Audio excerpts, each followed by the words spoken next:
वृन्दावनेश्वरी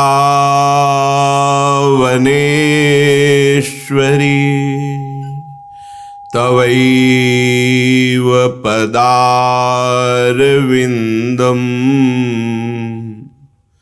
प्रेमामृतैकमकरन्द रसौघपूर्णम् हृद्यर्पितं मधुपते स्मरतापमुग्रं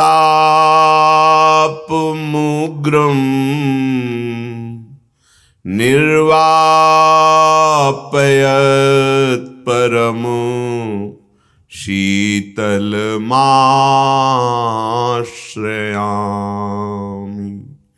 निर्वापयत्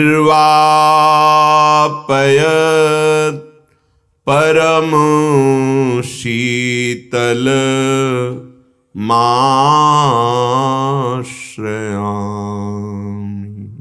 परम सच्चिदानंद घन प्रेमानंद स्वरूप नवनिभृत निकुंज महामहिम परम पावन श्री वृंदावन धाम, श्री वृंदावन धाम के लाडिले युगल चंद प्राणाराध्य श्री प्रिया प्रीतम जू समस्त हित परिकर निज परिकर। हमारी बुद्धि अपहृत हो चुकी है। जब तक हम इसे गुलामी से नहीं मुक्त करते तब तक कोई भी उपाय कर लो, दुख शोक चिंता भय मृत्यु, इससे आप नहीं बच सकते। कोई भी उपाय कर लो, कुछ भी एकत्रित कर लो, कुछ भी अनुष्ठान कर लो, जब तक बुद्धि को गुलामी से मुक्त नहीं कराओगे तब तक परमानंद का अनुभव, शांति, जीवन मुक्तता जिसकी चाह है, हमें ऐसे सुख की चाह है जहां दुख का लेश भी न हो, हमें ऐसा जीवन जहां मृत्यु का भय न हो, हमें ऐसी ऊंचाई जहां से गिरने की कोई भी प्रवृत्ति न हो। वो है भगवत पद, वो है आत्म स्वरूप में स्थित हो जाना। अभी दुर्दशा हो गई, विषयों ने, मलिन भोगों ने इंद्रियों को आकर्षित कर लिया। बड़ा उल्टा हो गया, इंद्रिय ने मन को आकर्षित कर लिया, अधीन कर लिया, और मन ने बुद्धि को अधीन कर लिया, और बुद्धि में तन्मयता के कारण जो आत्मस्वरूप है भ्रम से अपने आप को बंधन युक्त मान लिया। जबकि आत्मस्वरूप से भगवत बल से ही बलवान ये बुद्धि मन इंद्रियां हैं। होना ऐसा चाहिए कि बुद्धि के अधीन मन और मन के अधीन इंद्रियां, और इंद्रियां निर्विषय, जीवन मुक्त हो गए। हम चाहते हैं जड़ प्रकृति से सुखी होना, कभी नहीं हो पाएंगे जब तक तुम चैतन्य घन आत्मस्वरूप प्रभु में अपना बुद्धि मन अर्पित नहीं करोगे, तब तक सुख का लेश नहीं मिलेगा। आपको जो लग रहा है सुख, ये माया का भ्रम है। आप देख लीजिए, पूरा जीवन निकल गया और सुख का अनुभव नहीं हुआ। सुख का अनुभव अब कछु नाथ न चाही मोरे, सुख का अनुभव पायो परम विश्राम। अब बस स्फुरना ही नहीं किसी विषय की, कोई चाह ही नहीं। ये वास्तविक अपना स्वरूप ऐसा ही है। जब तक चाह है तब तक चिंता है, चिंता है तो अशांति है, अशांतस्य कुतः सुखम। जो अशांत है वो सुख का परिचय ही नहीं जानता, उसे सुख कैसे मिल सकता है। इसीलिए बुद्धि को मुक्त करना होगा। बुद्धि को मुक्त करवा सकता है तो एक ही विवेक। विवेकवान अपनी बुद्धि को मन की गुलामी से मुक्त कर देता है, और मन को इंद्रियों की गुलामी से। इंद्रियां निर्विषय, सच्ची मानिए जो चाह है वो इसी में पूर्ण होगी। हम लोग चाहते हैं कि मनोनुकूल भोग मिल जाए, पद मिल जाए, मान मिल जाए, रुपया मिल जाए, इतना तो हम सुखी हो जाएंगे। कदापि नहीं। तुम जितना सोच रहे हो उससे ज्यादा किसी के पास है और वो बहुत अशांत है। आपको भले परिचय न हो दूसरे के अंतःकरण का कि वो अशांत है या सुखी, लेकिन वही अपना परिचय देते हैं आकर कि हम कितने अशांत हैं। जिस पदवी को प्राप्त करने के लिए आप प्रयासरत हैं, उस पदवी में वो बैठे हुए उस धन, बुद्धि बल, समाज बल, प्रतिष्ठा बल उन्हें शांत नहीं कर पा रहा। क्यों? क्योंकि शांति तो भगवत चरणारविंद में है। आपका स्वरूप जो शांत है, जब तक आप अपने स्वरूप में नहीं लौटेंगे, शांति विषयों में नहीं है, शांति नाना प्रकार के प्रपंच में नहीं है। यह हमारी मूढ़ता है कि हम नाशवान विषयों से अविनाशी सुख चाहते हैं। श्रीपाद प्रबोधानंद जी महाराज कह रहे हैं, अरे मूढ़ा प्राप्येन्द्रियमविकलम किम्नु निगमैर् निगूढ़ाम श्री वृंदावन भूमिमं नैव भजत पदौ यात्रा व्यग्रौ कुरत वदनम नाम भिरत कथा पीयूषाब्धौ श्रुतिमपि मनोध्यान निरतम। अरे मूढ़, छोड़ दे मूढ़ता। इन खिलौनों से तेरी तृप्ति होने वाली नहीं। ये सब विनाशशील है। सच्ची मानिए, आपके अंदर वो ज्ञान प्रकट नहीं, इसलिए आपको बहुत प्रिय लग रहा है, और यही प्रियता तुम्हारी नाना प्रकार के दुख, क्लेश, अशांति का कारण बन रही है। अध्यात्म ज्ञान ना होने के कारण आप स्वयं में परमानंद में हैं। आपको किसी वस्तु से परमानंद की आवश्यकता नहीं है, पर भूल हो गई है। इंद्रिय सुखों में हम इतने मतवाले हो गए, अपने आप को भूल गए, अपने प्रभु को भूल गए। तो महापुरुष जैसे कोई पिता करुणा करके अपने पुत्र को डांटे, ऐसे वो हमें डांट रहे मानो, अरे मूढ़ा, ए मूढ़ता छोड़, जिधर तू जा रहा है अंधकार ही अंधकार है, दुख ही दुख है। ये तो मानव देह है, तो कर लो मनमानी, फिर और योनियां मिलेंगी जो आपको दंड की तरह भोगना पड़ेगा। ना विवेक है उनमें, ना स्वतंत्रता है कि वो कुछ नया कर्म कर सके। बस प्रारब्ध भोग बना लो। इस जीवन को ऐसा बना लो कि अब आखिरी ये जीवन हो, हमें पुनः मां के गर्भ में न जाना पड़े, हमें पुनः ये नाना प्रकार के दुख न भोगने पड़े। ये अवसर है मानव देह में केवल, इसीलिए डांट रहे हैं, अरे मूढ़ा, अरे मूढ़ता क्यों कर रहा है? दिव्य समय है, तेरा महान बनने का अवसर है। तू आसुरी प्रवृत्ति को स्वीकार करके, पापाचरण करके क्यों दुर्गति को जा रहा है? लौट पीछे, इंद्रियों को रोक। सच्ची माने, जब हमारे मन में किसी भोग की कामना होती है, उसमें प्रधानता उस विषय ने इंद्री को अधीन कर लिया और इंद्री ने मन को, मन ने बुद्धि को। अब जब हम उस इंद्रियजन्य भोग को भोगते हैं तो उसमें सुखानुभूति माया भ्रमित करके देती है। जैसे एक श्वान, कुत्ता, सूखी हड्डी को उठाता है और एकांत में भाग कर ले जाता है और सोचता है कोई हमारे सुख को छीन न ले, और सूखी हड्डी को चबाता है तो उसके गलफरों से रक्त उसमें दिखाई देता है। उसको लगता है कि मैं बहुत स्वादिष्ट पदार्थ पा रहा हूं, ये मुझे पुष्ट करेगा, बल्कि वो उसको नष्ट कर रहा है, वो समझ नहीं पा रहा। ऐसे ही जितने भी भोग हैं हमारे समय को नष्ट कर रहे हैं और हमारी कामना के कारण वो प्रिय लग रहे हैं।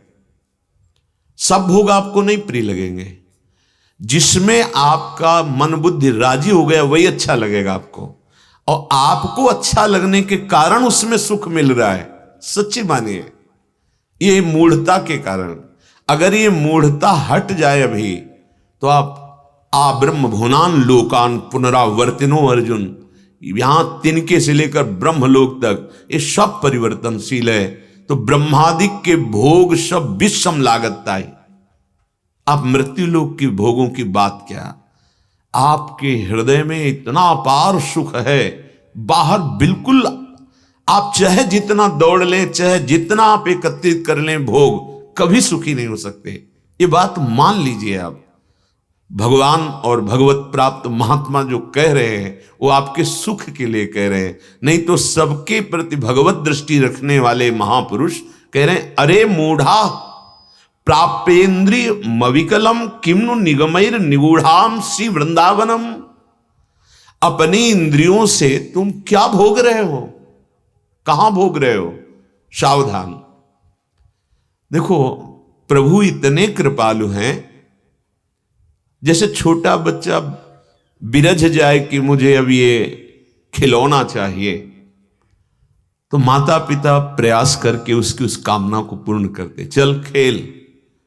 और वही जब बड़ा हो जाता है, उन खिलौनों को देखता है, तो उसको हंसी आती है कि इस पर मैं लड़ रहा था, इसके लिए मैं रो रहा था।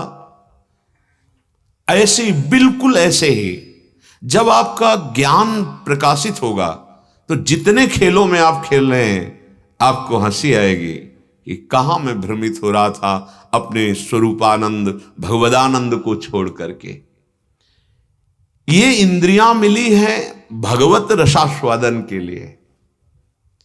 शब्द स्पर्श रूप रस गंध, प्रियालाल का रूप, प्रियालाल की लीला, प्रियालाल का नाम, प्रियालाल की अद्भुत उच्छिष्टामृत। कहां हमारी दृष्टि? इस शरीर में इतनी प्रियता है क्या? है केवल चमड़ी है ऊपर, नहीं तो दुर्गंध ही दुर्गंध है।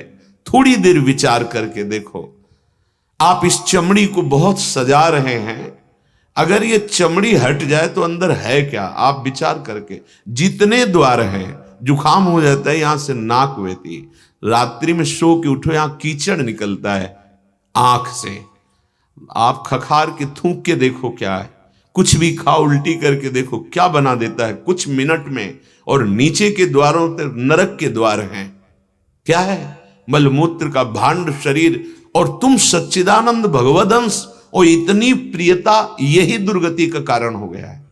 कितने दिन भोग लोगे? इंद्रियां शिथिल हो जाएंगी, पर मन से कामना कभी नहीं नष्ट होगी, पक्का विश्वास कीजिए। वयोवृद्ध साधक जनों से बात करके देखा, जब नई अवस्था थी, जब उनसे पूछा, वो 92 वर्ष के थे, तो उन्होंने कहा, ब्रह्मचारी जी, उस समय नैष्ठिक ब्रह्मचर्य का, तो ब्रह्मचारी जी इंद्रियां तो शिथिल हैं, पर मन वैसे ही जैसे हम जवानी में देखा अपने मन को वैसे ही दे। तब मुझे लगा कि नहीं, अवस्था से परास्त नहीं होगा, इसको भजन बल से परास्त करना होगा, इसको ज्ञान बल से परास्त करना होगा। ये अवस्था से नहीं कि 40-50 के हो गए तो निर्विकार हो गए। प्रापेंद्रिय, आपको इंद्रियां प्राप्त हैं, नहीं तो देखो ऐसे भी मनुष्य शरीरधारी हैं, बोल नहीं सकते, सुन नहीं सकते, देख नहीं सकते। हर इंद्री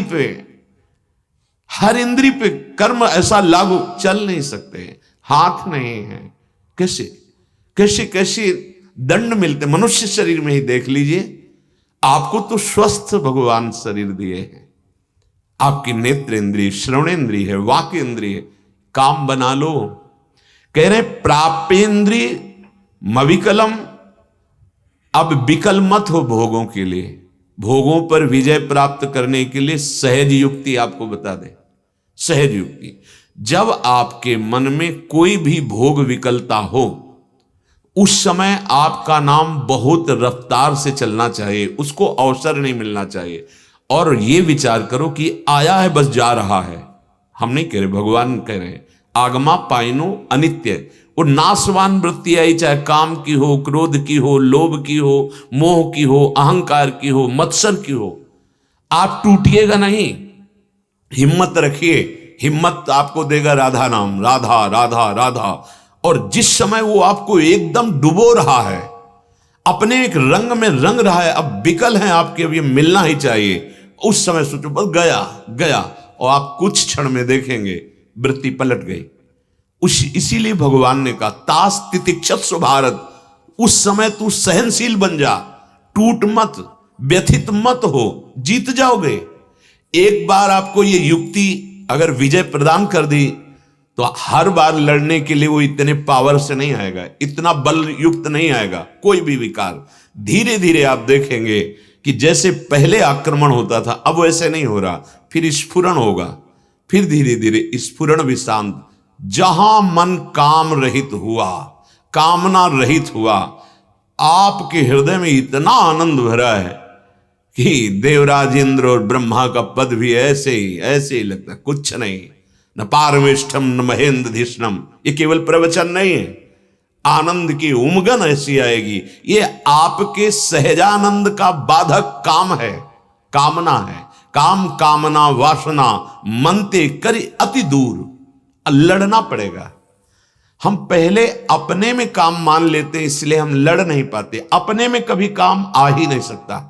हमारा जो स्वरूप है वो निर्विकार है, उसे कोई विकार वहां तक पहुंचकर गंदा ही नहीं कर सकता।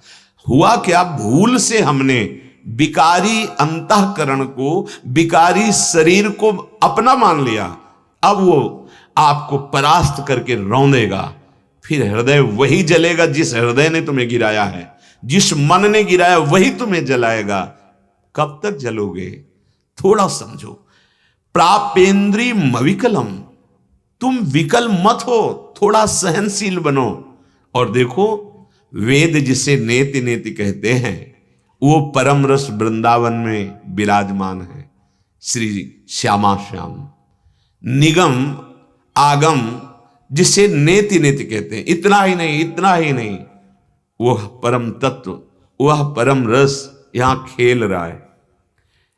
ये बिल्कुल कभी भावना मत कीजिए कि वृंदावन बदल सकता है, कभी नहीं। माया की ताकत नहीं कि वृंदावन को बदल दे।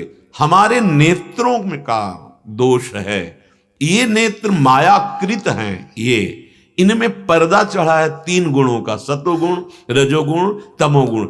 जैसा गुण आया वैसा पर्दे में दिखाई देता है। जैसे आप पर्दे पे नाटक देखते हैं, सिनेमा देखते हैं, कुछ होता है क्या? कुछ नहीं होता।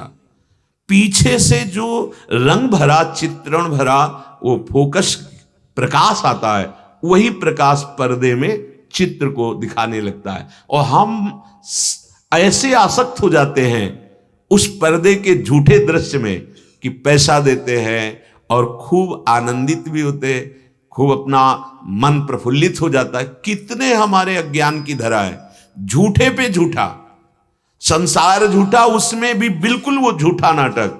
और कुछ नहीं, न वहां कोई व्यक्ति है, न कोई वस्तु है, न कोई संगीत है पर्दे पे, लेकिन सब कुछ दिखाई दे रहा है। देखो पीछे से, देखो पीछे से प्रकाश आ रहा है। ऐसे ही 3 गुणों का प्रकाश, सतोगुण, रजोगुण, तमोगुण, उसी के प्रकाश से यहां माया रूपी पर्दे पर दिखाई दे रहा सृजन हो रहा है, दिखाई दे रहा पालन हो रहा है, दिखाई दे रहा प्रलय हो रही, नाश हो रहा है। कुछ नहीं हो रहा। एक परम तत्व श्री कृष्ण चंद्रजू, सच्चिदानंद प्रभु, दूसरा कुछ नहीं। मत्ता परतरम नान्यत किंचित अस्ति धनंजय। और सब कुछ दिखाई दे रहा है। यह है माया का जादू। इसी को अध्यात्म के द्वारा मिटाया जाता है।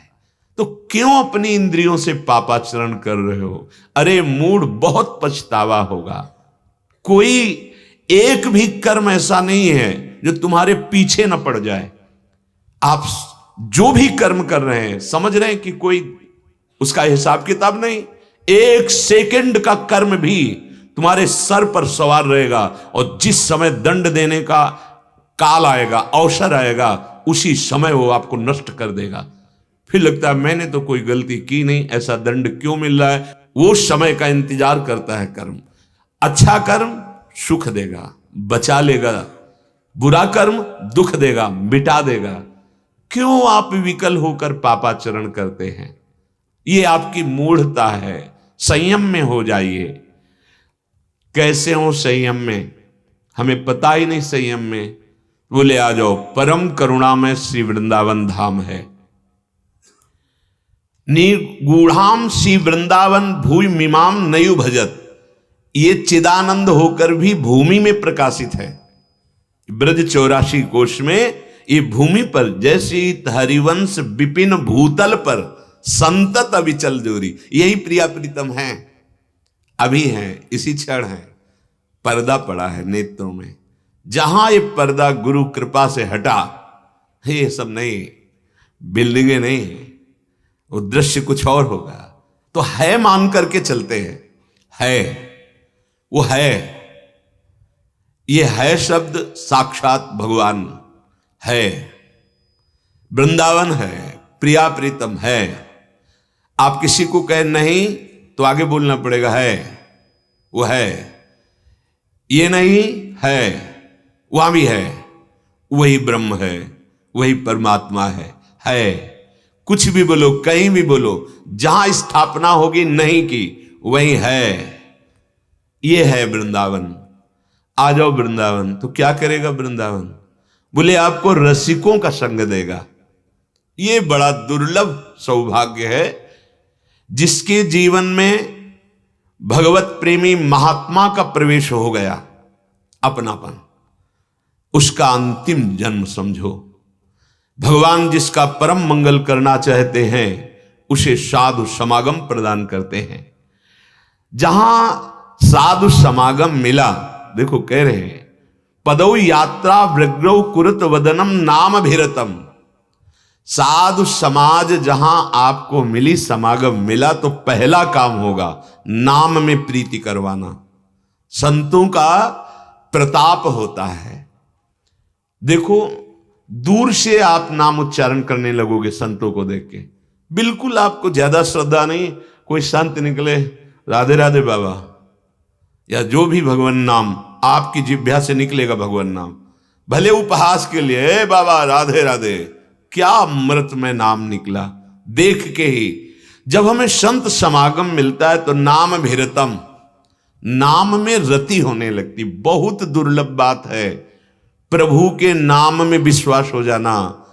इससे बड़ा कोई दान नहीं, कोई तीर्थयाटन नहीं, कोई ज्ञान नहीं, कोई लाभ नहीं। जिसको नाम में विश्वास हो गया, नाम में धन बुद्धि हो गई कि हम तो अहो भाग्य, परम धन राधा नाम आधार, अब हमारे पास राधा नाम रूपी धन हो रहा है जो हमें सर्वत्र मंगल प्रदान करेगा। नाम भीरतम। और जहां नाम हमारी जिह्वा पे चलने लगा तो हमारी श्रवणेन्द्री को संत समागम पावन करना प्रारंभ कर देते हैं। कथा पीयूषाब्धौ, कथा रूपी अमृत, भगवत चर्चा रूपी अमृत, भगवत सिद्धांत रूपी अमृत।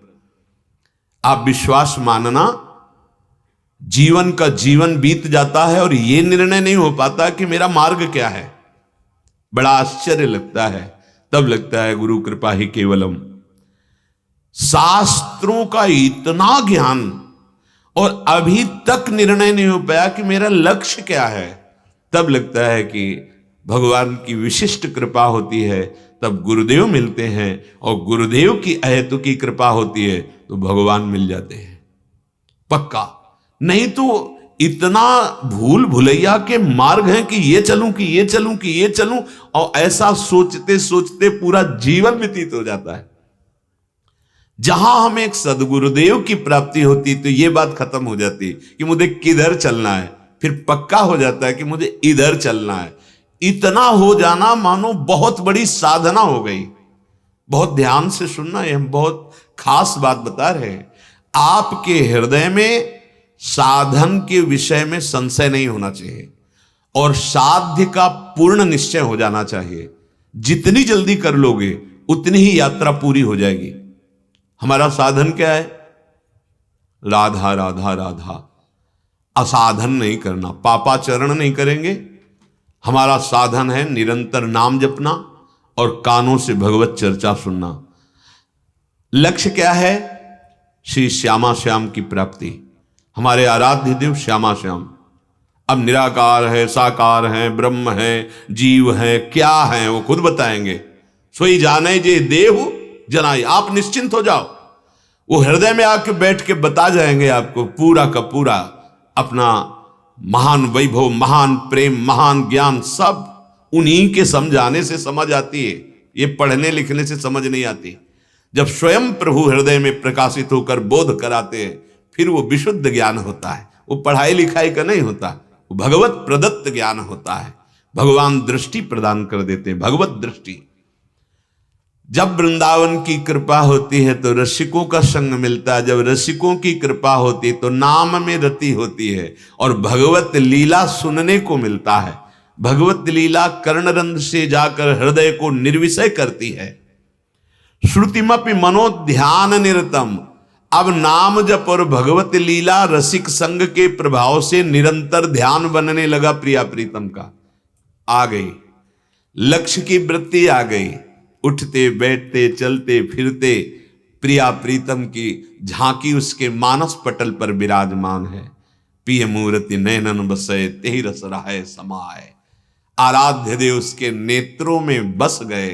अब वो प्रेम से छका हुआ, गदगद सुर नैना सजल, दंपति रस रहे भीन, इहगत वृंदा विपिन में फिरे प्रेम तनलीन। वो जीवन मुक्त महापुरुष हो गया। अद्भुत आनंद की जो मांग है वो प्रकृति से नहीं मिलेगी, वो परमात्मा तत्व में मिलेगी, विश्वास कर लीजिए। इसलिए हरिराम व्यास जी कह रहे हैं, मेरी बात मान ले, आजा वृंदावन, वृंदावन का आश्रय ले ले, वृंदावन में बैठकर सत्संग सुन ले। मन तू वृंदावन के मार्ग लागी, एक एक कदम वृंदावन में, या आप आ रहे हैं या दर्शन जा रहे हैं या प्रदक्षिणा कर रहे हैं या ऐसे ही टहल रहे हैं, ये समझो पूरे भारत के विश्व के तीर्थों की परिक्रमा इसकी 16वीं अंश की कला के बराबर नहीं है। ये महामहिम धाम है, प्रिया प्रीतम का धाम है, जहां की रज की वंदना शिव सनकादिक करते हैं, उद्धव आदि जहां याचना करते हैं लता गुल मौषधि बनने के लिए, ये वो परम धाम है। कह रहे हैं मेरी बात मान लो, तुम वृंदावन के मार्ग में आ जाओ, अर्थात एक बार वृंदावन आइए, वृंदावन के कृपा पात्र बनकर रसिकों का संग कीजिए। रसिक संग समस्त दोषों का नाश करके भगवत प्राप्ति कराने में पूर्ण समर्थ है। तेरो न को ना तू काहू को, माया मोह तज भाग, मन तू वृंदावन के मार्ग लागी। कोई तेरा नहीं, सच्ची बात है। कैसे बार बार इसलिए कहते हैं कि बलिहारी है भगवान की इस माया की। छल कपट स्वार्थ के राज्य को हम प्रेम मान रहे हैं, बड़ा विचित्र खेल है। अंदर से अगर ज्ञान प्रकाशित थोड़ा भी हो जाए तो आपको दिखाई देने लगेगा तुम्हें कोई प्यार नहीं करता, नहीं करता। हां, अगर प्यार करने वाले हैं तो श्री भगवान हैं और या भगवत प्राप्त महापुरुष, भगवत प्राप्त, नहीं तो फिर स्वार्थ का खेल होता है। कोई तेरा नहीं। अभी तुम्हारे शरीर छूटने का समय है, अब बोलो कौन तुम्हारा साथ देगा? कोई नहीं। अब तुम जा रहे हो अपने कर्मों का बोझा लाद कर, जिनके लिए तुमने पाप कर्म किए वो भी छूट रहे हैं, जो तुमने पाप कर्म करके कमाया वो भी छूट रहा है, और जिस शरीर को तुमने प्यार किया वो भी छूट रहा है। अब केवल कर्म जा रहा है तुम्हारे साथ, अशुभ शुभ। अब कौन साथी है? अभी प्रगट में कुछ वर्षों के लिए ये ऐसे जैसे स्टेशन पर भीड़ हो जाए, हमारे ये मित्र, और जहां अपनी गाड़ी आई चलना पड़ेगा। कोई किसी को नहीं पूछेगा कि अच्छा संभल के रहना, तुम ऐसा करना, मैं जा रहा हूं। नहीं, जहां आया आंख मुंदी, खत्म खेल। ना वो तुम्हें जानेगा ना फिर कोई तुमको पहचानेगा। कहां तुम जन्मोगे, कहां क्या कर्म का भोग भोगोगे। याददाश्त के लिए जिससे लोग पूछते हैं कि हमारे जो अमुक जन गए हो हमें पहचानेंगे, तुम मां के गर्भ में इसी जन्म में रहे हो, तुम्हें याद है कैसी तुम्हारी दुर्दशा थी, इसी जन्म की बात। देखो ना माया का प्रभाव, शरीर छूटने के बाद स्मृति, माया का बड़ा ऐसा प्रभाव है कि अचानक पूछा जाए परसों को दोपहर के आपने क्या पाया, परसों दोपहर, स्मृति का नाश करना इसका स्वभाव है। गर्भ में कितना कष्ट पाया था कि भगवान को पुकारा था, एक बार निकाल दो, आपका भजन ऐसा करूंगा कि दोबारा मां के गर्भ में ना आना पड़े। याद है किसी को? नहीं है। विस्मृति के गर्त में डाल दे। आप सोचते हो कि आपका परिवार का कोई जाएगा और फिर आपको पहचानेगा जब आपका शरीर छूटेगा वहीं जाओगे? नहीं नहीं नहीं, कर्म का बहुत हिसाब अलग अलग है, और शरीर छूटते ही स्मृति खत्म। अब जहां जाएगा नई स्मृति, नया जन्म, ऐसा लगता है मानो नए संसार में आए। ए भाई, तेरो न को ना तू काहू को। कुछ लोगों का अज्ञान इतना तक बढ़ जाता है कि बोले हम तुम्हारा जन्म जन्म साथ नहीं छोड़ेंगे। जन्म तुम में, तुम्हारे बस में है काल, तुम त्रिकालज्ञ हो, उसका जन्म कहां होगा, किस कर्म से तुम प्रेरित होकर कहां जाओगे, कहीं नहीं। नहीं, बहुत सावधान। एकमात्र साथी है जिसको तुम पहचानते नहीं, वो जन्म जन्मांतरों से तुम्हारे साथ है, वो है गोविंद, वो है कृष्ण। वो केवल शांत बैठा है तुम्हारे पुकारने के लिए कि एक बार तू लौट कर मेरी तरफ मुड़ और कहे प्यारे मैं भूल गया था तो आओ। बाह पसारे खड़े, एकमात्र है। अभी आप सब, आपको मोह के कारण समझ में ये भाषा नहीं आएगी। ममता रथ सन ज्ञान कहानी, अति लोभी सम बिरति बखानी, नहीं समझ में आएगी। कामी सम जिम हरि कथा, ऊसर बीज बे फल जथा। जैसे कामी पुरुष को भगवत चरणारविंद की प्रीति की बातें बताओ, उसको समझ में नहीं आएगी। निरंतर नाम जप करो भगवदास, नहीं समझ में आएगी। लोभी से वैराग्य की बातें करो, नहीं समझ में आएगी। ममता रथ को ये ज्ञान की कहानी कि तेरो न को ना तू काहू को, उसको समझ में ही नहीं आएगी कि कैसी बात कर रहे हो। पूरा भरा परिवार है, सब हमको प्यार करते हैं, हमारे लिए प्राण त्याग सकते हैं, ऐसा भ्रम हो जाता है। यही माया भ्रम पैदा करती है, दूसरा कोई है ही नहीं।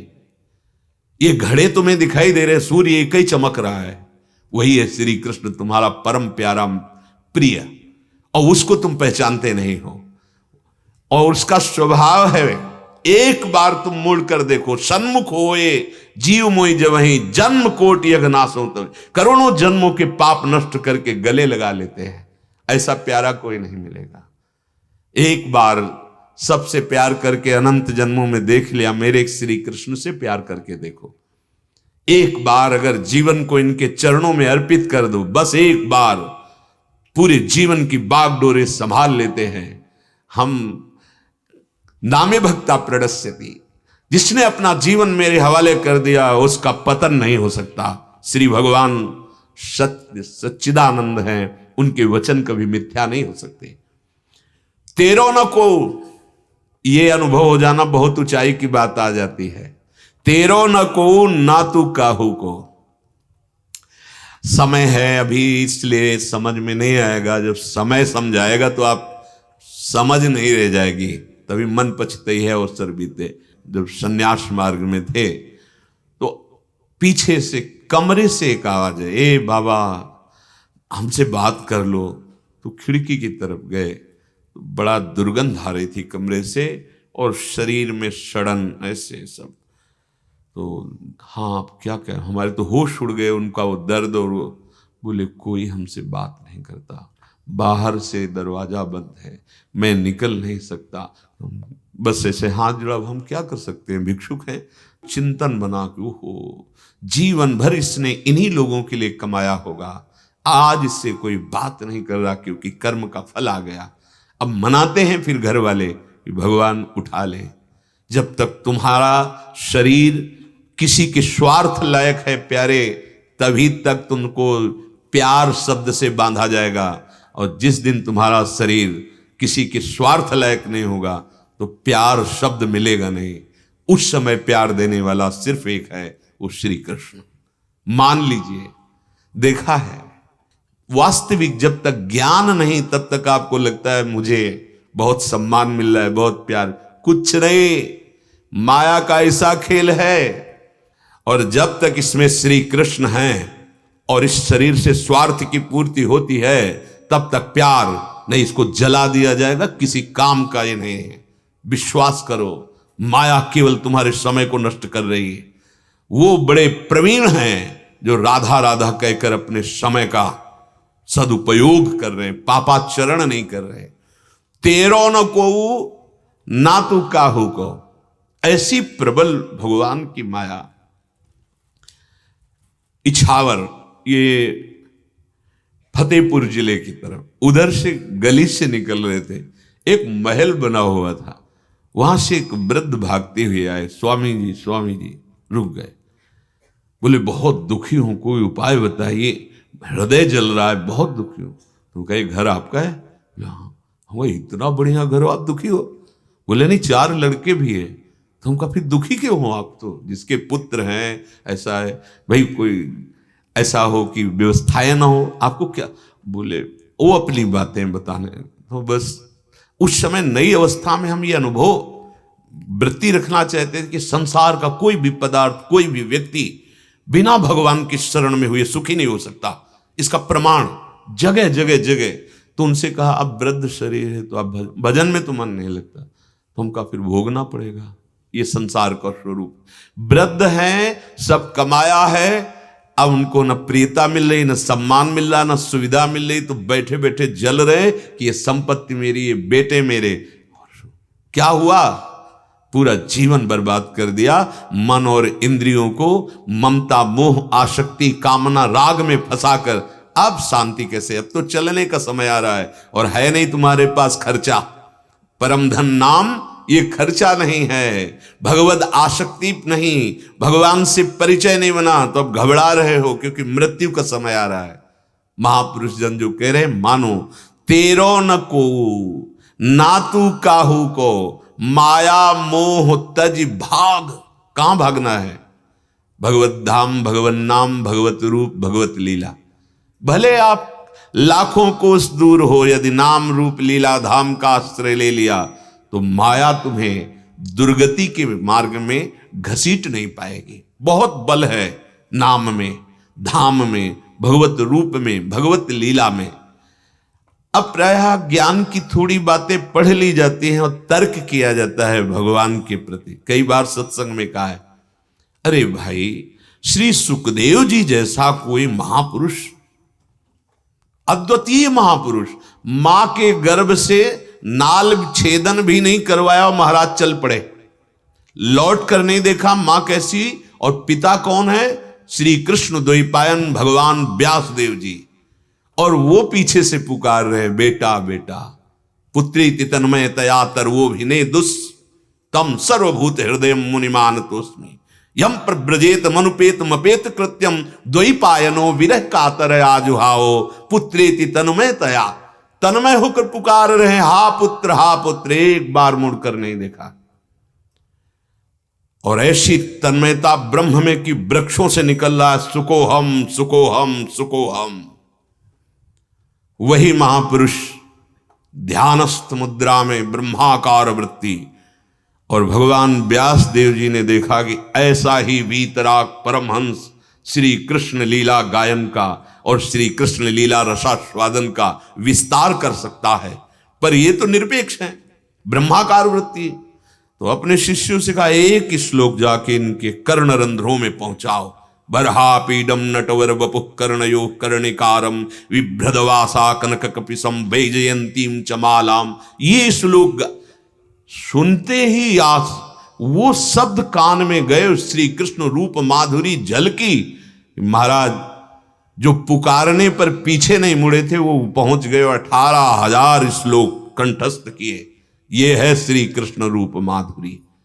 अपने लोग पता नहीं कैसे ज्ञान की वृत्ति धारण करते हैं कि भगवान को भी माया युक्त साबित करने की कोशिश करते, भगवत आराधना को भी नहीं समझ में आता।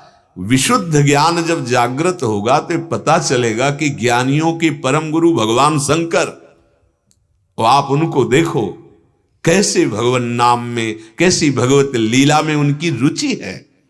परम ज्ञानी सनकादि कैसी भगवान नाम भगवत लीला में रुचि है। ज्ञान का तात्पर्य है असत संसार से राग रहित हो जाना, प्रभु के चरणारविंद की आसक्ति से युक्त हो जाना, सच्चा ज्ञान है।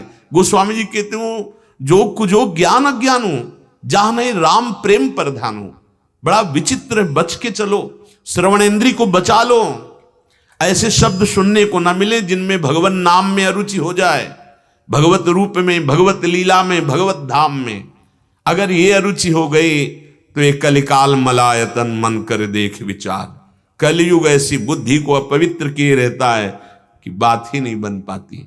धाम आश्रय, नाम जप, भगवत लीला, गुणगान, श्रवण, ये सिद्धों का स्वभाव है। आप शास्त्रों को पढ़ के देखो, जो बड़े बड़े सिद्ध महापुरुष हो चुके, जिनका आप कोई कर्तव्य नहीं, वो भगवत गुणानुवाद में, भगवत नाम में निरंतर रत रहते हैं। तो हमारा साधन भी वही है और सिद्धावस्था भी वही। माया मोह तज भाग, अंदर से मन को, इंद्रियों को प्रभु के चरणों में लगा दो। यह कलिकाल ब्याल विष भोयो, जग सोयो तू जागी, मन तू वृंदावन के मार्ग लागी। कलिकाल का एक प्रभाव होता है, वो बहुत प्रियता पैदा करेगा जिन स्थानों को दिया गया है। शराब पीना, पराई स्त्री से व्यभिचार करना, चोरी करना, हिंसा मानसा दिखाना और द्वित कीड़ा, जुआ खेलना, किसी भी विधान, वो प्रयास करेगा हर बुद्धि में एक तो पहुंच जाए, एक पहुंच जाए, और जहां पहुंचा तो वहां का राजा। और कलिकाल का प्रभाव है अधर्म में रुचि करा देना।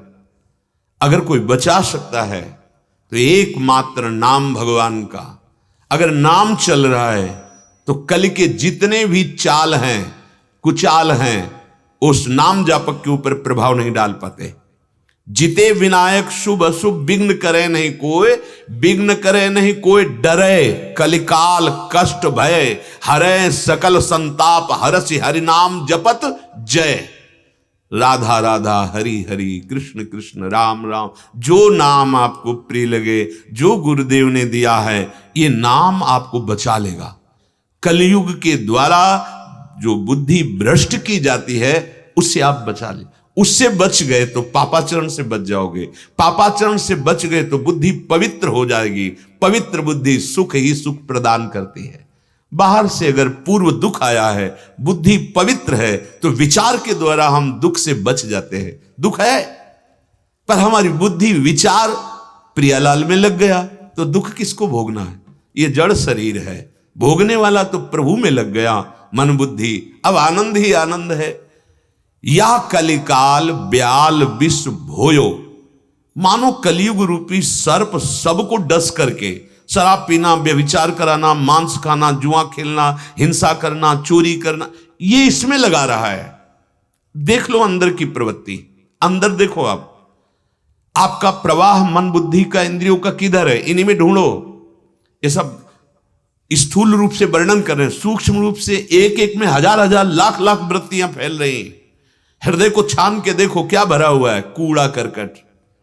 जहां हृदयाराध्य प्रभु हैं वहां आसपास सब कूड़ा हम जमा कर रहे हैं। कैसे देखने को मिले प्रभु?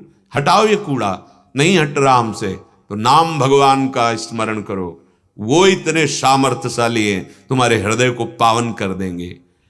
भवसागर हरि वो हित को तू, हो ही कृपा करी काग, तेरो न को ना तू काहू को, माया मोह तज भाग। जैसे समुद्र में जहाज पर पंछी बैठा था, अब उसने उड़ान भरी, अब उसके लिए बैठने के लिए कोई स्थान नहीं, चाहे जितना उड़ ले, तुझे भाग के आना पड़ेगा उसी जहाज पर, क्योंकि दूसरी जगह नहीं, बहुत लंबे तक समुद्र था, फैला हुआ है जल, ऐसे ही भवसागर है, तू उड़ कितना उड़ेगा। अगर तुझे विश्राम मिलेगा तो एकमात्र श्री भगवान में, दूसरी जगह विश्राम है ही नहीं, उड़ ले तू। तो कह रहे कृपा करे, अब अपने ऊपर कृपा कर लीजिए, आपके ऊपर बहुत कृपा हुई, सबकी कृपा है। हरि की कृपा से मानव देह मिल गया है, शास्त्र कृपा, गुरु कृपा तो ऐसे बिना किसी फीस के बरस रही है। अब आप अपने ऊपर अपनी कृपा कर लीजिए। क्या? हरिशरणम हरिशरणम, ये अपने ऊपर कृपा होगी। कृपा करो, भवसागर से पार होने के लिए एकमात्र उपाय है हरिशरणम, हरि की शरण में हो जा। भगवान अवसर देते हैं, सत्संग में आप आते हैं, संतों से मिलते हैं, और आप उसी भवसागर में डूबने की बात मांगते हैं। कौन बिरला ऐसा कोई दिखाई देता है जो भवसागर से मुक्त होने की बात मांगे? नहीं तो संतों के पास भी हम जाते हैं, हम नाना प्रकार की कामनाओं की पूर्ति की बात, वही कामना तुम्हारी दुर्गति में प्रेरित करके ऐसे कर्म कराने वाली है। जितनी तुम्हारे पास सुख संपत्ति है उसने तो तुम्हें बांध रखा है, और मिल जाएगी तो भारी दुर्गति हो जाएगी। पक्का समझो, भगवान बड़ी कृपा करते हैं, जो हमें थोड़ा दुख विपत्ति देते हैं और फिर सत्संग मिलता है, तब हमें सही मार्ग की तरफ। ये दुख विपत्ति बहुत बड़ा वरदान है, आपकी बुद्धि धोखा दे रही है सुख संपत्ति में। समय हमारा गुजरता जा रहा है जीवन का भोगों में, अगर दुख विपत्ति आ जाए तो फिर बुद्धि काम करने लगती कि कोई है जो मुझे बचा सकता है। तो भगवान ऐसे हृदय को पहुंचा देते संत समागम में कि एक है जहां संत समागम से मेरा पता चलता है, और जिसे मेरा पता चल गया फिर उसको दुख और विपत्ति छू नहीं सकती। एकमात्र श्री भगवान।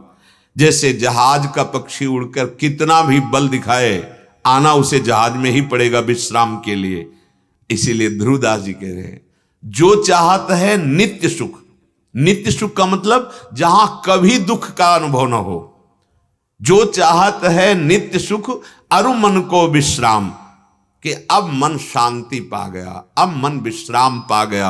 अगर ऐसा चाहते हो तो हित ध्रुव हित सो भजत रहो, पल पल श्यामा श्याम। बड़े बड़े महापुरुषों ने कहा है, अगर आप महान सुख चाहते हो, विश्राम चाहते हो, शांति चाहते हो, निश्चिंतता चाहते हो, प्रसन्नता चाहते हो, तो अपनी रसेंद्री से बोलना शुरू करो, रसास्वादन करो नाम का, वाक इंद्री को इसी में लगा दो। राधा राधा राधा, श्यामा श्याम श्यामा श्याम।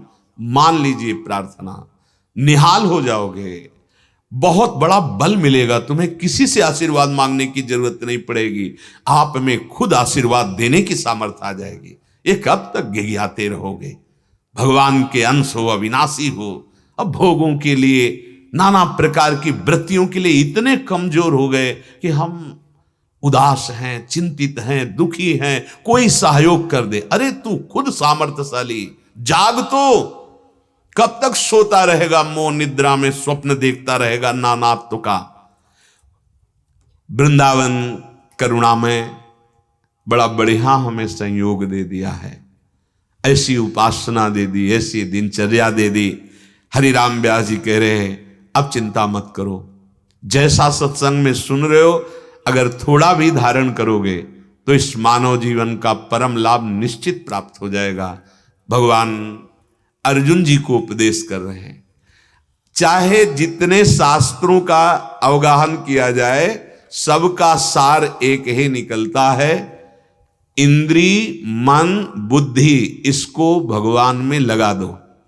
पक्का समझना, अगर आपकी इंद्रियां असत भोगों में लगी हैं, मन उसी असत भोगों में लगा है, बुद्धि असत भोगों में लगी है, तो आप किसी तीर्थयाटन में कहीं भी चले जाओ, आप कहीं भी चले जाओ, यहां देखो बैठे हो, अगर आपका चिंतन ठीक नहीं है तो आपको कोई शीतलता नहीं प्रदान कर सकता।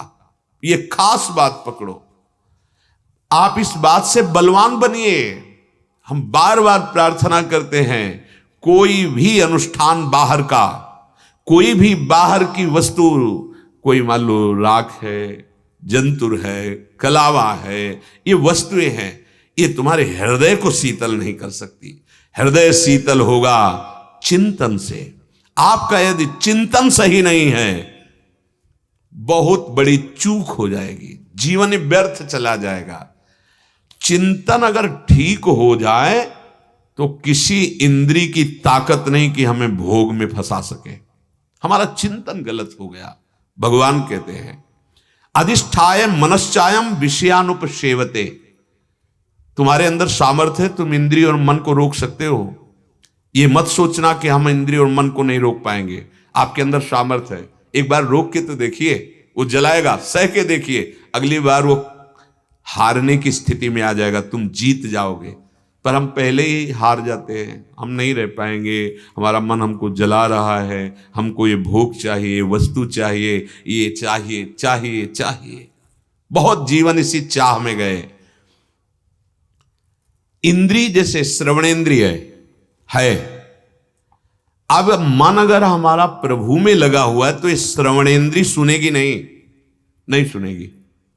कई बार नजदीक बात होती है और इसके बाद हाँ आपने क्या कहा, हमने सुना नहीं।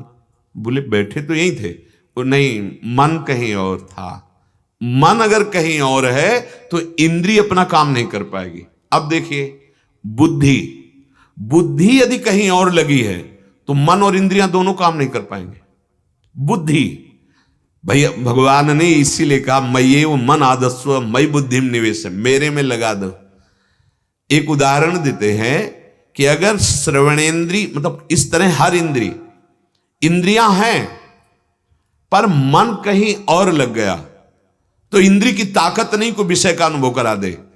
जैसे तदैव मात्मन्य वरुद्ध चित्तौ न वेद किंचित बहिरंतरम वा यथे सुकारो नृपतिम व्रजंत मिशौ गतात्मा न ददर्श पार्श्वे। दत्तात्रेय जी महाराज, जिसका चित्त आत्मस्वरूप भगवान में, चित्त का मतलब होता है मन ही, संकल्प विकल्प करने के कारण, मन और चिंतन करने के कारण उसे चित्त कहा गया। यदि वो भगवान में लग जाए, जैसे अम्बरीश जी का सावई मन कृष्ण पदारविंदयो, जैसे गोपी जनों का, जैसे मीरा जी का, नरसिंह जी का, प्रहलाद जी का, तो आप ये कहेंगे वो तो अवतारी पुरुष हैं। जो आत्म तत्व उनमें वही आप में है। आप गिर गए शरीर को अपना मान करके, सच्ची मानना।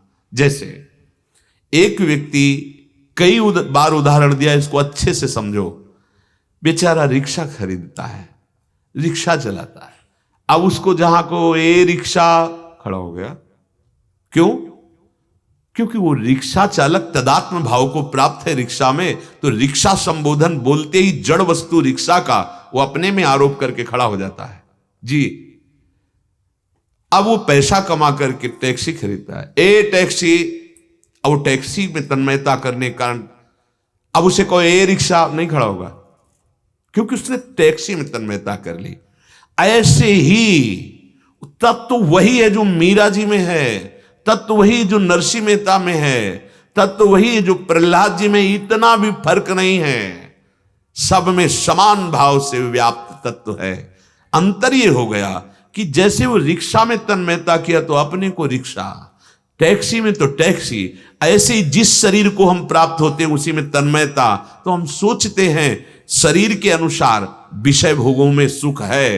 अब विषयों में लग गए तब हम सोचते कहां वो इतने बड़े अवतारी महापुरुष, और हम तो ठीक है भक्ति भाव में सबको अपने से ऊंचा मानना, ये तो ठीक है, लेकिन हम भगवान की प्राप्ति ही नहीं कर सकते, हम वैसा भजन ही नहीं कर सकते, ये बिल्कुल बात नहीं। जो श्री कृष्ण मीरा जी के वही श्री कृष्ण आपके, जो द्वारिकाधीश सांवल सा सेठ नरसिंह जी के वही आपके। आप स्वीकार तो कीजिए, वैसे ही प्रेम रंग आ जाएगा, पर वैसे ही त्याग पूर्वक रहिए जैसे मीरा जी कह रहे मेरे तो गिरधर गोपाल दूसरो न कोई। अभी आपका दूसरा है इसलिए अनुभव में नहीं आता।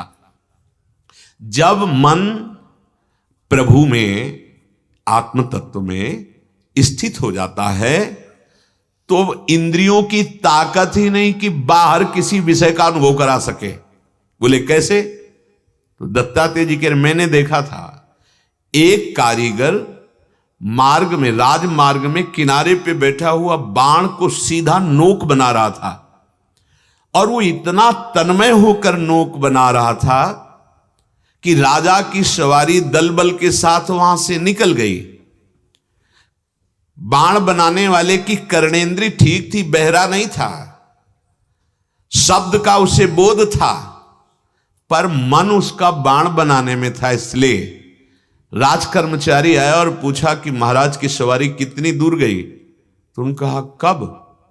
तुम कहा तू यहां बैठा है, यहां से दल बल के साथ, मतलब राजध्वनि होती है, धुंधुभी बज रही, जय जयकार हो रही, सावधान महाराज पधार, तुझे सुनाई नहीं दिया? दत्तात्रेय जी वहीं खड़े थे। बाण बनाने वाले ने कहा नहीं, मेरी श्रवणेंद्री ने नहीं सुना। क्यों नहीं सुना? बोले मेरा मन बाण बनाने की नोक में था। इस गुरु माना है, दत्तात्रेय जी ने बाण बनाने वाले को गुरु माना है कि साधक जब अपने मन को भगवान में लगा देता है तो इंद्रियों की ताकत ही नहीं कि विषय का अनुभव कर सके। जैसे श्रवणेंद्री का अनुभव शब्द, तो शब्द शोरगुल होते हुए राजा की सवारी निकली, वहीं बैठा हुआ कारीगर शब्द श्रवणेंद्री नहीं सुन पाई, क्योंकि मन प्रभु में लगा है, जैसे बाण बनाने में लगा है। ऐसे ही हर इंद्री, हम क्या करते हैं, जहां इंद्री जाती वहीं मन भेज देते हैं, जहां मन जाता वहीं हम चले जाते हैं कि हमारी मांग है, ये भूख प्यास इंद्रियों का भोग ये सब मेरा विषय। नहीं नहीं, प्राणों का विषय भूख प्यास, देखने का विषय नेत्रेंद्री, सुनने का विषय श्रवणेंद्री, त्वगेंद्री स्पर्श का विषय है, जनेंद्री भोग का विषय है। ये सब अलग अलग इंद्रियों के विषय तू अपने में क्यों मान लिया? अपने में मान लिया इसलिए तू यही बंध गया, जबकि तू बंधा हुआ नहीं है। इनकी गुलामी से मुक्त होने के लिए मानव देह मिला है, और हम और मांग रहे हैं कि और विषय भोग दे दो जिससे हम और बंधते चले जाएं। तो श्री भगवान कह रहे हैं तस्माद्यस्य महाबाहो निग्रहितानि सर्वशः इंद्रियाणि इंद्रियार्थेभ्यस् तस्य प्रज्ञा प्रतिष्ठिता। महाबाहो अर्जुन, इसलिए अपनी इंद्रियों को विषयों से सर्वथा हटा लो। सर्वथा हटाने का मतलब जो जीवन उपयोगी धर्मयुक्त विषय उनको भगवद अर्पित करके यदि सेवन करोगे तो उनमें बंधोगे नहीं तुम, उनका राग तुम्हें बांध नहीं पाएगा और तुम आगे बढ़ जाओगे। अगर विषयों का अधर्म पूर्वक भोग करोगे तो बहुत मलिन हृदय हो जाएगा, फिर आपको लगेगा इसके बिना हम जी नहीं सकते, यही बंधन आपकी दुर्गति करा देगा। हे महाबाहो, जिस साधक की इंद्रियों के विषयों से सर्वथा वश की जाती है उसी की बुद्धि भगवान में स्थित हो जाती है। भगवान में बुद्धि निश्चल क्यों नहीं हो रही, अचल क्यों नहीं हो रही? बोले इंद्रियों के विषय के भोगों में हम सुख कर रहे हैं, सुख भाव रख रहे हैं, इसलिए भगवत प्राप्ति नहीं हो पा रही। जो विषय जीवनोपयोगी हैं, आवश्यक हैं, धर्म पालन के लिए हैं, भगवत अर्पित करके सेवन करो, भगवत प्राप्ति हो जाएगी। वही तो बार बार सत्संग में सिखाते हैं, हर कर्म समर्पित करो, नाथ सकल संपदा तुम्हारी, मैं सेवक समेत सुत नारी। अभी नाम जप करो, देखो निहाल हो जाओगे। श्री भगवान कह रहे मन और इंद्रियों को वश में करके जो उपासक चलता है वही लाभ प्राप्त कर पाता है, नहीं तो बहुत लंबा समय व्यतीत होने पर भी अनुभव में कुछ नहीं आता अंदर का। बुद्धि में तो सब ज्ञान हो जाता है, खूब प्रवचन हो सकता है, खूब तर्क वितर्क हो सकता है, स्थिति नहीं जागृत होगी। स्थिति तभी जागृत होगी जब इंद्रियां और मन ये निर्विषय होकर प्रभु की तरफ लग जाए। अगर निर्विषय नहीं हुए तो भगवदानंद नहीं मिलेगा, तभी फिर वो व्यवहार की सिद्धि में लग जाता है। ये बहुत सूक्ष्म विषय है, बस आप लोग इतना समझे कि जो जीवन के लिए आवश्यक भोग हैं वो धर्मयुक्त होने चाहिए और भगवत समर्पित होने चाहिए।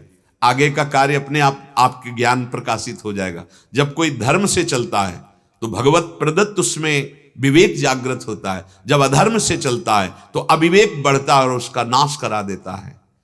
क्योंकि ये बहुत अच्छी स्थिति का यहां वर्णन है, स्थित प्रज्ञ का, कि इंद्रिय और मन को वश में करने वाला भगवत परायण ही स्थित प्रज्ञ माना जाता है। इसलिए एकांत में चिंतन आपका विषयों का ना होने पावे। तस्माद् यस्य महाबाहो निगृहीतान् सर्वसा। एकांत शब्द में क्यों कहा? क्योंकि जैसे आप व्यवहार में लगे हैं तो मन बटा हुआ है, या भगवत आराधन में लगे हुए हैं तो ज्यादा चंचलता का अवसर नहीं है। पर जब आप एकांत होंगे तब आप पे मन हावी होगा। जब आप सेवा में हैं, पाठ में हैं, कीर्तन में हैं, तो ये प्रयास करेगा लेकिन इसका प्रयास सफल नहीं होगा। पर जब आप ऐसा कि हमारी पूरी दिनचर्या हो गई, चाहे वो गृहस्थ हो चाहे विरक्त हो, एकांत होंगे तब ये मन अपना चमत्कार दिखाएगा। उस समय मांगेगा आपसे मेरी खुराक। अभी तक हम आपके अनुसार चले, अब मेरे अनुसार। अब वो किसी भी इंद्रिय के विषय को पकड़ेगा, बार बार आपको जलाएगा। आप मोहित मत होना, अर्थात उसकी सलाह में मत आना। तो आपकी बुद्धि में इतना बल आ जाएगा कि मन और इंद्रियों को आप अपने अधीन करने लगेंगे। और यदि एकांत में दी गई सलाह मन की, इंद्रियों की आपने मान ली, अर्थात बुद्धि ने मान ली, तो क्रिया हो या ना हो आप फंस गए, बंधन आपको हो गया और दृढ़ बंधन होता। फिर क्रिया को तो रोक ही नहीं चल सकते। थोड़ी देर तो पवित्रता रहती है लड़ने की, फिर वो भी नष्ट हो जाती है। इसलिए श्री भगवान कह रहे हैं, व्यवहार काल में जितने भी विषय सामने आवे उनमें निर्णय करो ये धर्मयुक्त है कि नहीं, और निर्णय करने के बाद वो भगवद अर्पित है कि नहीं। और अगर अधर्म युक्त है तो इंद्रियां, मन, बुद्धि ये सब एक साथ हो जाएं तो भी आप अपने को अलग मानना, क्योंकि आप अलग है, तो सब ठीक हो जाएगा। जब हम उसे अपनी कमी मान लेते हैं, जब उसे हम अपनी आवश्यकता मान लेते हैं, तब हम हार जाते हैं। और जब ये देखते रहेंगे कि ये मन बुद्धि की चाल है मुझे फंसाने की, अब नहीं फंसा सकते। बड़े हरि कृपाल हो, जब बहुत मांगते हैं ना तो दे देते, देख ले, भोग के देख ले। फिर भी जब नहीं मानते तो फिर दंड विधान रच देते, रोग, अशांति, चिंता, भय, ऐसा। अब देख इसका परिणाम ये, अब भाग मेरी तरफ। पर आश्चर्य है कि वो जहां दुख पा रहा है उसी की तरफ भागता है। वो उधर से कि इधर से मैं जला हूं तो इधर भागू नहीं, वो उधर ही की तरफ भागता है जिधर जलन है, अशांति है। व्यवहार काल में, भगवान के वचन है, व्यवहार काल में आपके सामने भोग आएंगे, शरीर आएंगे, आकर्षणकारी वस्तुएं आएंगी, आपको दिखाई देगा ये क्या सुंदर व्यवस्था है, ऐसा जीवन तो सुखद है। मन है, देखा कि परिवार से ऐसा जीवन सुखद है, या मांगो तो सूखी रोटी मिलती है, वो भी मिली ना मिली। मन है, दिखाएगा, आकर्षण करेगा। आपको विचलित नहीं होना। ये पूरे परमार्थ के पथिकों के लिए है, चाहे गृहस्थ हो चाहे विरक्त हो। आपकी इंद्रियां मन को घसीटकर बुद्धि को अधीन करके दृश्य जो दिखा रहे हैं उस पर आसक्त करेगी। विचलित नहीं होना। पहाड़ जैसे बड़े तूफान में भी हिलता नहीं है, ऐसे तुम्हारी निष्ठा हो जाए। और ये सत्संग से हो जाती है, पक्का हो जाती है। बहुत बड़ा बल है सत्संग। आज तक किसी को भी जो कुछ उन्नति मिली है वो सत्संग से मिली। मति कीरति गति भूति भलाई, जब जेहि जतन जहां जेहि पाई, सो जानो सत्संग प्रभाऊ, लोको वेद न आनु पाऊ। जब साधक पर्वत की तरह अचल होता है, आप चाहे मर जाए, ये नहीं करेंगे, ये अधर्म का कार्य नहीं करेंगे, अब वो बार बार नहीं करेंगे, जलाएगा, नहीं करेंगे, जीत जाओगे। पर ऐसा नहीं होता है। हम सरस भाव से बह जाते हैं। जहां ये सब हमारे खिलाफ पार्टी आगे भेजा प्रोग्राम, ये हाँ ठीक है, ऐसे हम भोंदू बन जाते हैं, दस्तखत कर देते हैं। फिर जलन होती, फिर सोचते ऐसा क्यों हो गया, ऐसा इसलिए हो गया कि तुम अपने को भूल गए, तुम्हारा लक्ष्य क्या था भूल गए, तुम सुख बुद्धि कहाँ की थी ये भूल गए। बहुत सावधानी की जरूरत। जब निग्रहितान भगवान आदेश कर रहे हैं, इंद्रियों को विषयों से पूरी तरह तुम हटा लोगे तो लेस मात्र तुम्हारे अंदर न राग रहेगा, ना आसक्ति रहेगी, ना काम रहेगा, कोई खिंचाव किसी विषय का नहीं। बस ऐसा समझ लो, फिर आपकी ऐसी महिमामयी स्थिति हो जाएगी कि जो तुम्हारी कल्पना में भी नहीं कि सुख क्या होता है, वो भगवदानंद। इंद्रियां रहेंगी, इंद्रियों का विषय भी सेवन होगा, पर आपका कुछ नहीं बिगड़ेगा। एक बार पहले उदाहरण दे रहे हैं, जैसे कोबरा सांप, उसकी जहर की ग्रंथि दांत निकाल दो, अब वो काटेगा भी, लिपटेगा भी, कुछ नहीं होगा, क्योंकि सांप की जो जहर की ग्रंथि और दांत निकल गया, अब वो कुछ नहीं उसमें। ये राग, कामना, आसक्ति, सुख बुद्धि, ये जहर है विषय में। और जब आप इंद्रियों पर विजय प्राप्त करके भगवत चिंतन परायण और भगवत साक्षात्कार हुआ, जहर खत्म। अब ग्रहणंत मुंचंत हुआ, कोई फर्क। एक बार तुम अपने को ऐसी स्थिति पे लाओ, भगवान कह रहे कि तस्माद्यस्य महाबाहो निग्रहिता सर्वसा, निश्चित आप कर लोगे। भगवान वही आदेश करते हैं जो हमको सामर्थ्य देते हैं, ऐसा कोई आदेश नहीं करेंगे जो हमें सामर्थ्य न दी हो। हमारे अंदर है सामर्थ्य, हम उसे जागृत करें गुरु प्रताप से, और अपनी इंद्रियां, मन जो चंचल होकर अधर्म आचरण में जा रहे हैं, उनको हम पूर्ण रूप से रोके। सावधानी हटी, दुर्घटना घटी। अंदर की वृत्ति और बाहर का व्यवहार, दोनों साधक को सुधारना है। आगे श्री भगवान कह रहे हैं, या निशा सर्वभूतानां तस्याम जागर्ति संयमी, यस्याम जागृति भूतानि सा निशा पश्यतो मुनि। बड़ा अमृतमय श्लोक है, भगवान बड़ा अमृतमय बात कह रहे हैं। संपूर्ण प्राणियों की जो रात है, उसमें संयमी पुरुष जागता है, इसकी व्याख्या भी होगी। और जिसमें सब प्राणी जागते हैं, उसमें वह मुनि सोते की तरह रहता है। ये उल्टा, जिसमें सब सोते हैं वो मुनि उसमें जागता है, और जिसमें सब जागते हैं उसमें मुनि वो सोता है। भगवान किसने, कौन सा? जिसने अपनी इंद्रिय और मन को अधीन करके परमात्मा में लगा दिया, भगवान में लगा दिया। अब इसकी व्याख्या करते हैं, या निशा सर्वभूतानां, जिनकी इंद्रिया और मन वश में नहीं है, वो भोगों में आसक्त हैं, उनको कोई मतलब नहीं भगवत प्राप्ति से। अगर वो भगवान के मंदिर में भी जाएंगे, तीर्थयाटन करेंगे, दान पुण्य करेंगे, तो उसी कामनाओं की पूर्ति के लिए, सांसारिक जो उनकी समस्याएं हैं, भोगों की इच्छाएं हैं, उनकी पूर्ति के लिए, भगवान ऐसा कर दे, भगवान ऐसा कर दे। क्या है श्री भगवान? तत्व किसे कहते हैं? ये मैं दुख पर दुख क्यों भोगे जा रहा हूं? ये मेरे हृदय में संताप जलन क्यों हो रही है? हम क्या करने के लिए आए हैं? हमें क्या करना चाहिए? जो हम कर रहे हैं इसका परिणाम क्या है? ये बिल्कुल उनको ज्ञान नहीं है, तो उनको माना गया सोता हुआ। सोने का तात्पर्य है बिल्कुल विमुख है भगवान से, तमोगुण छाया हुआ है, रजोगुण छाया हुआ है, समझ ही नहीं पा रहे कि हमारा समय व्यर्थ नष्ट हो रहा है। संपूर्ण प्राणी को भूत कहा गया, संपूर्ण प्राणियों को भूतानाम, भगवान कह रहे भूतानाम। जैसे पशु पक्षी है ना, अगर आप भजन नहीं करते तो आप कोई खास नहीं हो, वैसे ही हो आप, और उनसे गिरे हुए हो। गिरे हुए इसलिए कि पशु पक्षी तो अपने कर्मों को भोग कर ऊपर उठ रहे हैं, और आप ऊपर से अपने कर्म बिगाड़कर नीचे अधोगति को जा रहे हो। पशु पक्षी खाना पीना, बच्चा पैदा करना, सोना, पूरा जीवन इसी में व्यतीत करके मर जाना। अगर इतना ही है तो आप में उनमें अंतर क्या रहा?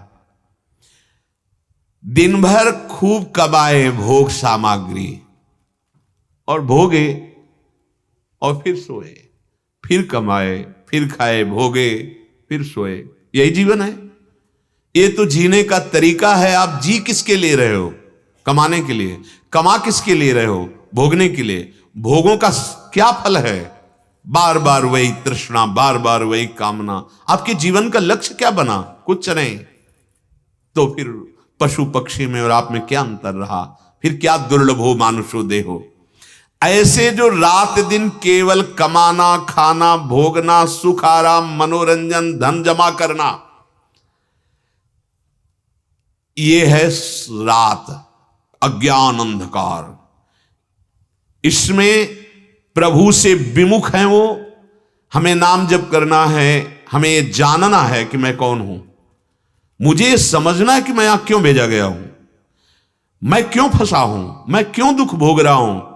कोई प्रश्न का उत्तर अंदर नहीं, कोई प्रश्न ही नहीं, बस मान्यता है परमात्म तत्व की तरफ से सोए हुए हैं। इनके लिए इनका जीवन रात है, पूरा जीवन रात। अगर कोई अंतर है पशु पक्षी में तो बस इतना कि उनके अंदर बुद्धि ज्यादा जागृत नहीं है, और इसमें जागृत है तो बुद्धि का दुरुपयोग कर रहा है। ये पूरा जीवन भगवत कृपा से विमुख जो व्यतीत किया जाता है, ये रात है। इसमें संयमी पुरुष जागता है। यहां रात में जागने का तात्पर्य है वो ऐसे नहीं कि एक भी कोई कर्म बिना विचार किए नहीं करता। इसका फल क्या होगा?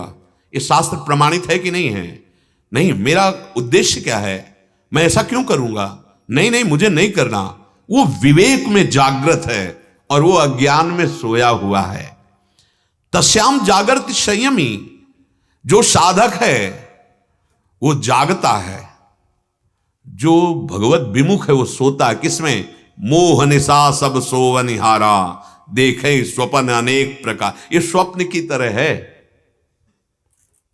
कुछ टिकाऊ नहीं है। बड़ा विचित्र खेल अनिर्वचनीय माया का है। या रहस्य रघुनाथ कर वेग न जाने कोई, जो जाने रघुपति कृपा तो सपने मोह न होए। पर बड़े भाग्य हैं अपने लोगों के कि भगवत, शुद्ध भगवत चर्चा करने और सुनने को मिल रहा है। नहीं तो ऐसा मन है, ऐसी बुद्धि है कि प्रपंच को ही अगर समय भी मिला ना खाली, तो वही गेम खेलना, सीरियल, नौटंकी, नाटक देखना, इधर उधर समय बर्बाद कर देना। हाँ, भगवान नाम जप करना, शास्त्र स्वाध्याय करना या सत्संग सुनना, ये तो भाग्यशालियों की बात है। तस्याम जागृत संयमी। जो साधक है, जो संसार में रात की तरह वर्णन किया गया कि ये सब रात जैसी है, उसमें वो जागता है। उसका लक्ष्य बन जाता है इंद्रिय और मन को वश में करके भगवान की प्राप्ति करना। भूल से भी हम कोई पाप नहीं करेंगे। हमारा ध्येय है इस जन्म में निरंतर भजन होने लगे और भगवान की स्मृति में हमारा शरीर छूटे।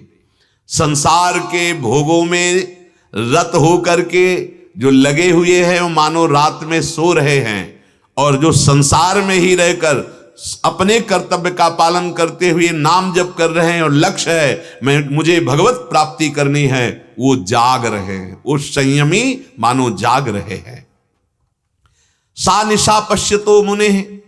जिन सांसारिक पदार्थों का भोग और संग्रह करके बहुत अपने को भाग्यशाली माना जाता है, बुद्धिमान माना जाता है, बड़ा प्रवीण माना जाता है, अरे खूब खाएंगे पिएंगे मौज मस्ती करेंगे, शरीर से ना, शरीर ही नष्ट होने वाला है तुम्हारा, ये शरीर ही नष्ट हो जाएगा, फिर क्या मस्ती रहेगी। अरे शरीर रहते हुए ऐसी मस्ती प्राप्त कर ले कि मृत्यु ही हमारे लिए महोत्सव हो जाए। ए सच्ची बात, मृत्यु भी महोत्सव हो जाए। जिस मृत्यु से भय लगता है, परमानंद की बाढ़ आ जाएगी और मृत्यु रूप में श्री कृष्ण दिखाई देंगे। भगवान ने अपनी विभूतियों में कहा, सर्वस्व हरण करने वालों में मैं मृत्यु हूं, मेरा प्रीतम आलिंगन करने आ रहा है। अब क्या है, चलो ना। इसीलिए मानव देह मिली। जागो, कब तक सोते रहोगे? भोगों में सुख नहीं है, नाम जप करो, शास्त्र स्वाध्याय, सत्संग, दूसरों को सुख पहुंचाओ, धर्मयुक्त आचरण करो। जो अपने को बड़ा बुद्धिमान मानते हैं, दूसरे का धन अपहरण करके सांसारिक पदार्थों को भोग कर सुख मानते हैं, राजी है अपनी जिंदगी में। देखो प्रायः ऐसी ही शिक्षा दी जाती है, अरे खूब है तो ना संपत्ति, खुश रहो। नहीं खुश रहना, मुझे ऐसी संपत्ति में नहीं खुश रहना जो एक सिक्का हमारे साथ नहीं चलने वाला। ऐसे क्या हम बढ़ावा करें अपने मन को जो हमारा कोई साथ देने वाला नहीं। अंदर से हम जल रहे हैं, कौन दवा काम करेगी? मन अशांत है, क्या करेगा कोई? क्योंकि जब तक मन प्रसन्न नहीं होगा तो होगा क्या? मन थोड़ी देर के लिए भोगों में हर्षित होता है, हट जाता है। किसी भी भोग को बहुतायत भोगो, यही मन कहने लगेगा नहीं चाहिए। क्या है ए, जागो एक बार। आप इन भोगों के लिए मनुष्य जन्म नहीं प्राप्त किए हो। संसार और प्रभु को दोनों को जान जाता है मननशील महात्मा जो हर समय नाम जप करता है। क्या है संसार, क्या है भगवान, क्या है मेरा स्वरूप? ये एकादश स्कंद श्रीमद् भागवत में योगेश्वर जी कहते हैं जैसे एक एक कवल भोजन पाने से तुष्टि पुष्टि क्षुधा निवृत्ति होती है, ऐसे एक एक भजन, एक एक नाम आपके हृदय में संसार के प्रति वैराग्य, अपने स्वरूप का ज्ञान और भगवान के चरणारविंद में प्रेम, तीनों बराबर। पर जब अच्छे से आधा पेट हो जाता है तब लगता है हाँ कुछ पाया। ऐसे ही जब भगवदानंद स्फुरित होने लगेगा तब आपको पता चल, काम तो एक एक नाम कर रहा है, व्यर्थ नहीं जा रहा है। जैसे हमें एक कवल खाया रोक दिया जाए तो पता ही नहीं चलेगा इतनी भूख में कि हमने कुछ पाया, जब आधा पेट हुए तब स्वाद आया। ऐसे ही हमारा जीवन अनंत जन्मों से भटक रहा है इसी भूख में, सुख की भूख में, आनंद की भूख में। अब नाम जब पहले आनंद नहीं प्रदान कर रहा, प्रदान कर रहा है पर अनुभव में नहीं आ रहा। जहां पाप नष्ट हुए, आनंद स्फुरित हुआ, आप भी वही निहाल हो जाओगे। ये पक्षपात की बात नहीं कह रहे, आपको सच्ची बात कहते हैं। हर दुख से लड़ने की सामर्थ्य जिस सुख में है वो भगवान प्रदान कर देते हैं। वो है नाम, वो है भगवान का आश्रय। जो राजी है संसार के भोगों में, अरे आज शरीर तुम्हारा भोगने योग्य कल नहीं रहेगा। यही भोग तुम्हें रोग में पहुंचा देंगे, अशांति में पहुंचा देंगे। जो अंधेरे में भटक रहा है, ये अंधकार है, काम अंधकार है, प्रेम निर्मल भास्कर है। ये कामनाएं मोह ममता अज्ञान में है, और जहां समता है, भगवत प्रेम है, यही ज्ञान का प्रकाश है। अगर आप राजी होते हैं भोगों में तो आप अपने जीवन को बड़ी हानि में पहुंचा रहे हैं। तुम समय सार्थक करने आए हो, नाम जप करो। साधकों के पास समय नहीं है। देखो कृपा देखो, बस जो समय मिला जैसे मिला, बस पेट भरा और शरीर को थोड़ा विश्राम, रात दिन ऐसा लगता है कि और समय बढ़ जाए, भजन के लिए और समय बढ़ जाए। तुम समय काटने के लिए सोच रहे हो कि चलो टीवी चला लेते समय। अरे मन की चाल में मत फंसो। जो कार्य कर रहे हो उनमें तो भगवत स्मरण करो ही। जब कोई कार्य नहीं है तो बैठ जाओ, एकाग्र होकर ध्यान करते हुए नाम का नाम जप करो, निहाल हो जाओगे। क्यों समय बर्बाद कर रहे हो? मननशील उपासक परिणाम को देखता है क्रिया करने के पहले, और जो अज्ञानी जन हैं वो क्रिया के सुख को देखते, परिणाम को नहीं देखते। अभी ये खा लिया, ये भोग लिया, परिणाम उसका, अब परिणाम की तब तो देखा ही नहीं था। वो अज्ञानी सोया हुआ है मोह ममता आसक्ति काम राग में। जो मननशील है नाम जप कर, इसीलिए कहते भाई परमात्मा प्राप्ति भगवत प्रेम चलो छोड़ दो। अरे जीने के लिए कि हमसे ऐसी गलती न हो जाए कि हमारा जीवन बर्बाद हो जाए, उसके लिए नाम जप करो। तुम्हें जागृत करेगा। ये जो मैं करने जा रहा हूं इसका परिणाम क्या होगा, ये प्रश्न तुम्हारी बुद्धि में आ जाएगा और उत्तर वहीं से प्राप्त हो जाएगा। नहीं नहीं, ऐसा अगर ऐसा हो गया तो नहीं नहीं नहीं, ये तो अधर्म आचरण है, भगवान से विमुख हो जाएंगे, हमें दुर्गति प्राप्त होगी, अपराधी हो जाएंगे, कानून सजा देगा, भगवत विधान से दंड मिलेगा, न जाने कितने भय उपस्थित हो जाएंगे और वो बच जाएगा। पर अज्ञानी नहीं, जो मननशील है नाम जप करता है वो परिणाम पर दृष्टि रखता है। ये क्रिया करेंगे तो इसका परिणाम क्या होगा। जो अज्ञानी होता है कहते देखा जाएगा। क्या देखोगे, ऐसे दलदल में फंस जाओगे, निकल ही नहीं पाओगे। दूसरों को दुख पहुंचाकर सुख प्राप्त करना ये भगवद विमुखों का लक्षण होता है। दूसरों को सुख पहुंचाकर सुखी होना ये मननशील नाम जापक का स्वभाव होता है। ध्यान दीजिए, पहचानो अपने हृदय को। भगवद विमुख हृदय दूसरों को दुख पहुंचाकर सुखी होना चाहता है। कोई भी विधान हो, जो भगवत नाम जप करता है उसका हृदय ऐसा हो जाता है, दूसरों को सुख पहुंचाकर सुखी होना। आप सुंदर भोजन पाते हैं, तृप्ति होती है, देख लीजिए कैसा होता है। और एक बार किसी भूखे को अपना भोजन पवा करके और आप उपवास कर लीजिए, फिर देखिए आपको कैसा लगता है। हृदय में जो शीतलता मिलेगी वो 56 भोग पाने पर भी नहीं मिलेगी। किसी भूखे को अपनी थाल का भोजन दे दिया। जो धर्म है उसके लिए किसी से चंदा मांगने की जरूरत नहीं है। धर्म कार्य में जो कुछ तुम्हारे पास पर्याप्त है।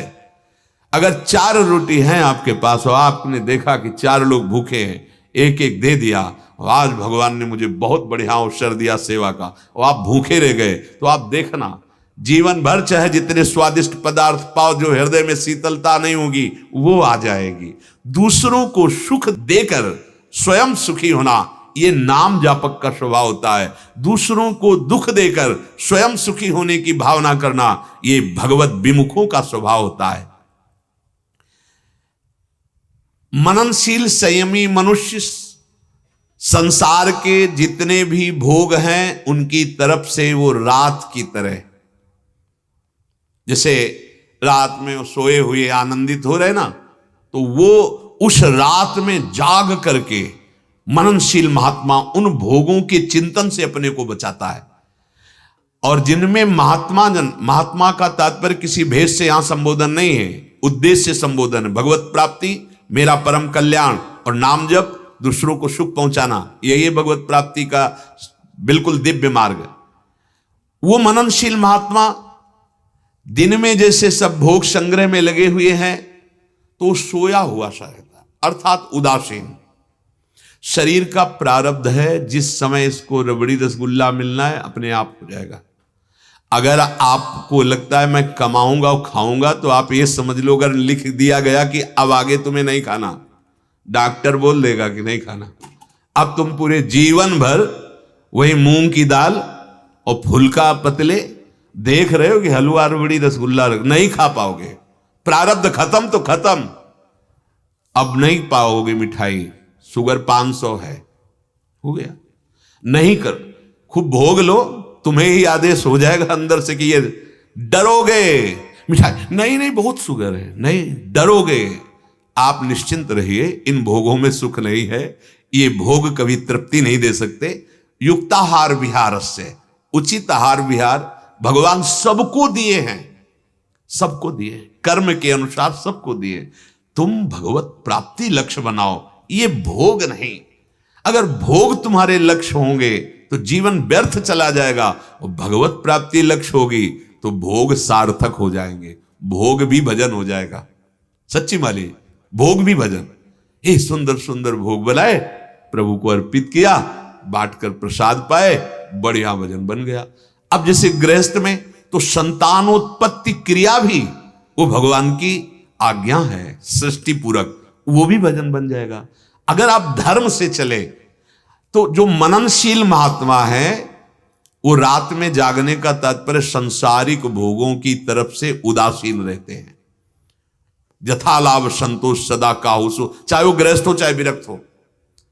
देखो, जब तक भोगा सकती है तब तक चाहे गृहस्थ हो चाहे विरक्त हो, भगवदानंद की प्राप्ति तो असंभव।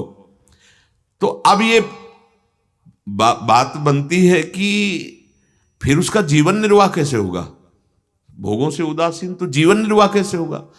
और अगर भोग सामग्री आती है और भोग वो भोगता है तो उसकी स्थिति क्या होती है? बड़ा सुंदर है। मानो अर्जुन जी इस बात से कि वो भोगों से उदासीन रहता है, मानो संयमी जागता है, मननशील, अब उसकी भोगों में स्थिति क्या होती है? क्या वो भोगी नहीं भोगता? अगर भोगता है तो उसकी स्थिति क्या रहती है? भगवान आगे वर्णन करते हैं, आपूर्यमाणम अचल प्रतिष्ठम बहुत अमृत में, ये स्थिति का पद है। समुद्रमापः प्रविशन्ति यद्वत् तद्वत् कामायम प्रविशन्ति सर्वे, स शांतिमाप्नोति न काम कामी। जैसे संपूर्ण नदियां तरंगायमान होते हुए समुद्र में समा जाती, पर समुद्र अपनी मर्यादा में रहता है। चाहे जितना जल समूह लेकर नदियां जाए, समुद्र में उफान नहीं आएगी। और चाहे समुद्र में ज्वार भाटा प्रकट होकर जल को भस्म करे, सब नदियां बंद हो जाए जाना, तो समुद्र घटेगा नहीं, वो अपनी मर्यादा में रहता है। ऐसे भगवत, इसकी व्याख्या कर लोगी, ऐसे वो भगवत प्राप्त महापुरुष, चाहे विश्व के एक साथ सब भोग आ जाएं, उसके हृदय में हलचल नहीं पैदा हो सकती। चाहे सब चले जाएं, कोई हलचल नहीं पैदा हो सकती। समुद्र का उदाहरण देते हैं भगवान, इसकी व्याख्या कल। श्री राधा वल्लभ लाल।